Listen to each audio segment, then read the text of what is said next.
Here's everything you need to know about encumbrances before you take the real estate exam. And if you don't know me, my name is Robert Rico, R-I-C-O. And for the last 12 plus years, I've helped thousands of people complete their real estate education, pass the exam, and earn that real estate license. And what you're watching right now is my mini crash course on encumbrances. We'll cover what they are, the most common types of encumbrances, and I'll give you a pop quiz at the end. So get ready, take some notes. Now, what is an encumbrance? Well, an encumbrance is anything that burdens a property.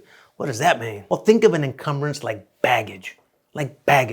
You may still own the property, you hold a title, but that property comes with baggage, a burden, a limitation, a restriction, or a claim. Think of dating a person, right? As you get to know someone, you may discover they have some sort of baggage. Something that hangs over them. It's part of their story. Well, real estate is similar. Every home has its own story, its own history, and an encumbrance helps us learn what happened in that home's lifetime. So let's break it down to the 4 types of baggage you will see on your exam and in your career.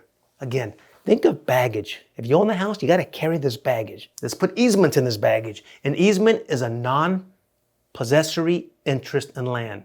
That's a fancy way of saying you have the legal right to use someone else's land for a specific purpose, but you do not own it. Now, there are 2 main categories of easements you need to know. First, easement, appurtenant. Now, this involves 2 adjacent pieces of land. Imagine parcel A is landlocked behind parcel B. Now, the owner of parcel A has an easement to drive across parcel B's driveway to reach the main road. Now, in this scenario, parcel A is what is known as the dominant tenement because it dominates the situation and gets the benefit. It walks into this easement saying, I'm dominant, you can't stop me.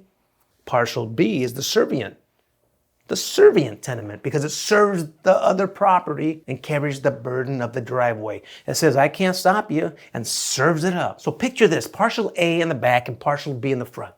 To get to parcel A, the owner must use parcel B's driveway. Parcel A is dominant. They dominate the land to get to their parcel. Parcel B is servient. They serve up the land. Nice and easy. The other type of easement is easement in gross. Now, this does not involve neighboring property. Instead, it belongs to a person or a company. Now, the most common example is a utility easement. Now, the power company has the legal right to cross onto your land to fix the power lines. They don't own the adjacent lot, but they have an easement in gross to access yours. If you live out in the country, out in the wilderness, and there's a power line on your property, well, the county has the ability to access that power line to repair it if it's broken. Next up, liens. Now, what's a lien? A lien is a financial claim against a property to secure payment of a debt. If you see a question about money, debt, or creditors, you are in lien territory. The lien is in this bag you're carrying. Liens come in 2 styles. A voluntary lien. Hey, I chose to put this lien in this baggage. I don't want to carry it. This is the baggage you actively ask for. When you go to a bank and ask for a mortgage, you ask for it. It's voluntary. You voluntarily offer your house as collateral. Then there's involuntary lien. Stuff in this baggage that you have to carry that you didn't ask for. Now, this is baggage forced onto your property because you failed to pay a debt. If you don't pay your property taxes, you get a tax lien in here. You got to carry it. A contractor remodeled your kitchen and you refuse to pay them, well, they're going to record a mechanics lien against your house, and that goes into the baggage that you got to carry with this house. Now, the most critical detail the exam will test you on regarding liens is priority, meaning if the house goes into foreclosure, who gets paid first if there are several loans on the property? Well, here's the golden rule. The government always cuts the line. It doesn't matter who recorded their lien first or who's owed the most money. Unpaid property tax liens are the absolute king and will always take priority over mortgages and mechanics liens. Uncle Sam always gets paid first. If you're studying for the exam, then our exam prep package has thousands of digital flashcards that you can use to drill exam terminology. It also has unlimited practice exams, study guides, and video explanations. You can also study on the go. That's pretty cool with the US Realty Training app. My students who use the exam prep told me they didn't just learn the information, but they felt confident when they sat down to take the exam. And confidence is the name of the game. I added the link below, so click it and get yours today. Let's keep going. Now let's talk about encroachments. An encroachment is a physical intrusion onto another person's property. Sounds confusing, sounds fancy, let's break it down. Keyword here is physical. That is how you separate encroachments from easements. An easement is a legal right on paper. An encroachment is an actual object crossing the boundary line. If your neighbor builds a fence, a garage, a concrete patio that extends 1 foot over your property line, that's an encroachment. They're on your property. What are you doing? Get out of here. Don't build on my stuff. Encroachments are usually discovered during a property survey, and they create what we call a cloud on the title. Think of your title as your clear certificate of ownership. Well, if your neighbor's garage is sitting on your land, a dark storm cloud hangs over that ownership. Because of that cloud, banks often view the property as unmarketable, meaning they won't fund a buyer's loan or purchase it until the neighbor removes the physical structure crossing the line. Get off of my property. You are encroaching. Deed restrictions. Now, these are private limitations on how a property may be used. You own the property, right? You own the property, but your ownership is limited by recorded rules, usually referred to as CC&Rs, which is covenants, conditions, and restrictions. Now, this is the legal term for a homeowners association, an HOA rulebook.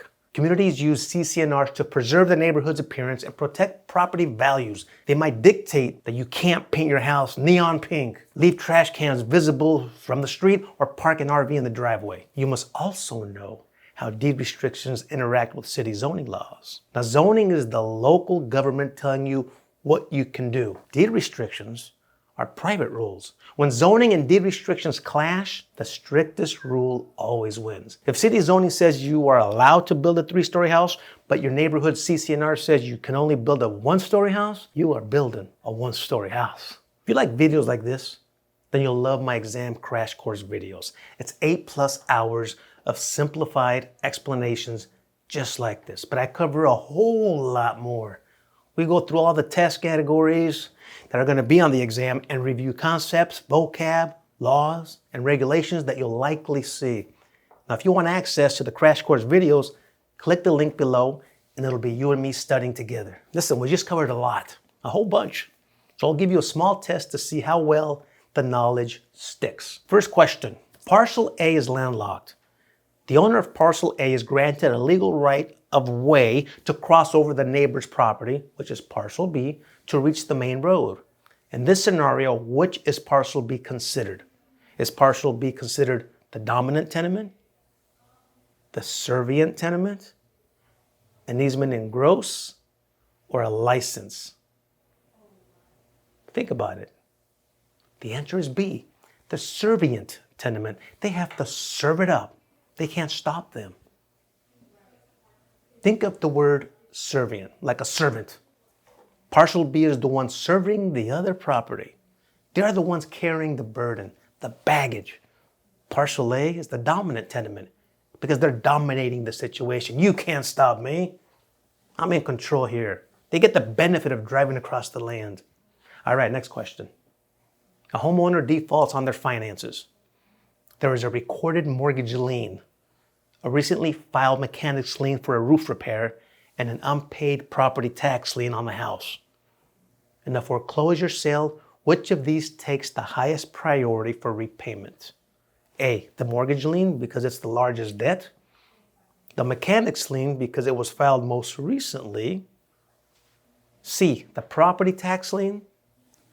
Or D, they are all paid out equally based on a percentage. The answer? You know this one. Yeah, it's C. The property tax lien, right? Uncle Sam, let me make this simple. The government always cuts the line. What does that mean? They get paid first. It doesn't matter who recorded their lien first or who owes owed the most money, yada, yada, yada. Unpaid property taxes are the absolute king of liens. They get paid first. I can't emphasize that anymore. Here's the next one. During a routine property survey before a sale, it is discovered that the neighbor's driveway extends 3 feet into the seller's property. This actually happens, by the way. How is this issue best classified, and what is the typical result? A, it is an easement by prescription that creates a cloud on title. B, it is an encroachment that may render the title unmarketable. C, it is a deed restriction that requires a variance. D, it is a general lien against the neighbor. Don't overthink this. The answer is B.